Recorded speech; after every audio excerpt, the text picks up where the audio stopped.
This should be an interesting game this week with all of the fireworks that took place last week between the University of Arkansas Pine-Bluff versus Alcorn State, in which that game was a thriller. It came down to Alcorn State beating UAPB 39-38. Now, this week, UAPB is going to see Prairie View, in which they're coming off a big win against Grambling. So we're going to go ahead and break this thing down and get into the brass tacks of which way this game could possibly go come this Thursday. That's right, guys. They're playing this Thursday.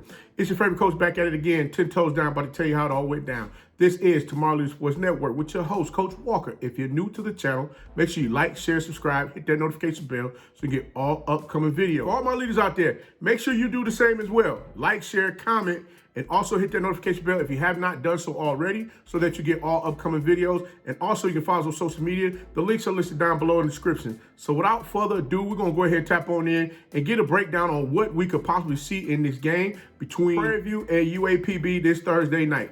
From what I'm looking at here, guys, I had to break this down in different pieces where, you know, the University of Arkansas Pine-Bluff, if they could come out and match the same energy that they had against Alcorn last week, I honestly feel they could get this game. But the one thing that bothers me is the letdown from them losing the game in the manner in which they did last week. The University of Arkansas Pine-Bluff could come out and match the same energy and intensity they had last week against Alcorn State University.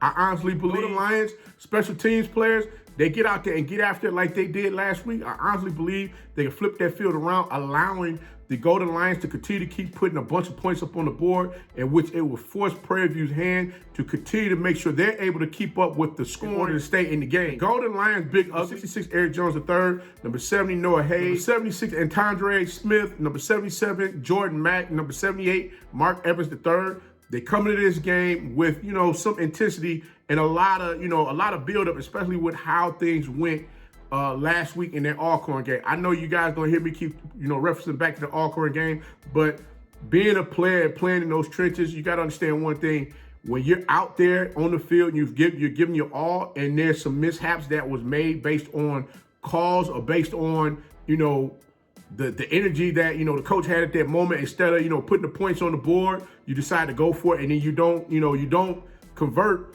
on going for it. That turns the tide around as far as the intensity that the players have out there on the field. It's almost like a shift momentum where you're just trying to get that momentum back so that you can get your team mentally back in the right space so that they can go out there and compete on that same level as they once did. Those big uglies come out there, open those holes up for number 21, Prairie Crossley, and keeping that pocket clean for Skylar Perry to throw the ball to the open Golden Lions receivers. Man, it's going to be some tough sledding out there, because this game will be explosive with all of the points that's going to be scored between these two teams. Now, the Golden Lions time of possession average is about 25 minutes and 30 seconds per game. Now, with the third down conversions, their third down conversion is about 31%. Fourth down conversion is around 30%. And the scoring in the red zone is 71%. So that's pretty high. So they're, like I said before, they're able to put those points up on the board in bunches. But we got to see how everything turns out this week against that Panthers defense. Now, the Panthers defense, they would need to combat that pent up frustration that UAPB is going to come out with from that loss against Alcorn State, making sure that they keep Skylar Perry in check by having him make decisions throwing the ball that are not productive, meaning have him turn the ball over, have him make some decisions a little quicker as far as releasing that ball, possibly throwing into coverage in which the Panthers can intercept the ball and take the ball back down the field and possibly put points on the board or put their offense in position to score points. Panthers also need to make sure that they're able to slow down Prairie Crossley running the ball. Panthers' previous game against Grambling, they allowed the Grambling rushers to average 4.7 yards per carry. Now, that could become a problem because, again, the Golden Lions have somewhat of an explosive offense where they can, really get out there and move that ball up and down the field. You saw how the big uglies up front was open up holes for Crossley to run the ball without it being a problem at all. So we're going to, like I said, those are some key things to look out for in this game. Now, the Golden Lions defense need to slow down the Panthers running back as well. As you see, both of these teams, this matchup is so crazy because both teams can run it as well as throw the ball as well. Golden Lions The Golden Lions would need to slow down Panthers running back Christian Mosley, who averaged 8 yards per carry against Grambling, and Juwan Puma Pass, who threw the ball for 356 yards against Grambling behind the big uglies of number 69, Jordan Johnson, number 60, Arrington Taylor, number 70, Danny Garza, number 63, Gary Walton, number 71, Kobe Lewis, to provide him a clean pocket and opening up those holes for the Panthers running backs to run the ball. Now, I'm going to be honest with you. Allowing Puma Pass to get that ball out there to his receivers, Mullins, Fairs, and Howard to put points on the board, it's going to be crazy. So I'm hoping that the Golden Lions defensive backs are ready to get out there and cover and not lose sight of their assignments out there on the field, because like I said, this could get ugly real quick on either side of the ball. So if the defensive backs are not weary of what they need to do, man, it's going to be scary. And I'm telling you, it's going to be a lot of points on this board. There's going to be a lot of points put on the board in this game. Now, the Panthers' average time of possession is roughly around 35 minutes per game, and the third down conversion rate is 38%. Fourth down conversion rate is 33%, and their conversion rate of scoring in the red zone is 69%. See how even both of these teams are? These teams are pretty even as far as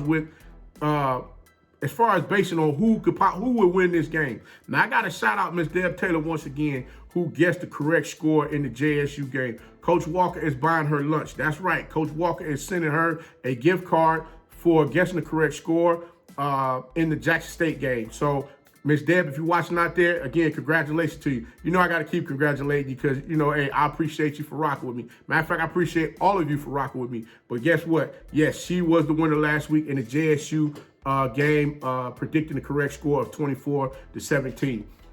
But I know you guys are wondering, hey, Coach, what's your prediction? Right now, my record of predictions is 4-2. And on the pick'ems, and I'm trying to figure out this week, man, this is a difficult one because, like I said, both of these teams are pretty even, and I'm just trying to figure out which direction do I want to go. Something tells me I might want to go with Prairie View because the University of Arkansas Pine-Bluff, with that letdown and that loss last week, I really don't know how they're going to respond just yet, because guess what? That's not the first time that this has happened, and many of those players were there the first time when it happened in the SWAC championship game. That's correct, guys. They had the University of Arkansas Pine-Bluff had an opportunity to put points on the board to put them ahead in the SWAC championship game, and decided to go for it, go for the juggler and put the game away. And it came back to bite them in the behind. So Coach Gamble loves to gamble. I'm just going to put it out there to you right now. Coach Gamble loves to gamble. And sometimes he's 0-2 on gambling. So I'm like, Coach, you might want to put them dice away and just go ahead and stick to the numbers and go with the right call. I don't know, guys.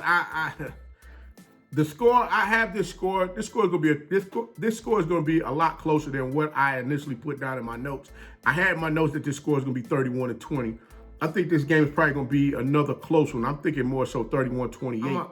I was going to pick Prairie View, but I think I'm going to go with Prairie View. And I was considering changing and going with the University of Arkansas Pine-Bluff because I kind of feel like they want to get some get back this week. But I think that's really it's going to take a lot out of them because it's like they're going to be fighting uphill. A lot of those players are going to be somewhat uptight, and they're going to be pressing, trying to make plays out of the unordinary because they don't want to put themselves back in the same predicament that they were in last week, which can become a little costly. So that's the reason why I chose to go with Prairie View. But I do like what the University of Arkansas Pine-Bluff is doing over there. They're doing some phenomenal things. And guys, just know Coach definitely rock. Which, matter of fact, hey, somebody over the University of Arkansas Pine-Bluff, I need a shirt to put up on my wall over here. Matter of fact, Prairie View, I need one from you guys as well. And if anybody's out there looking to, do any business with me, hey, reach out to me, guys. Hey, Coach is a smooth, easy type dude, man, and he likes to have a good time and just make sure everything is on the up and up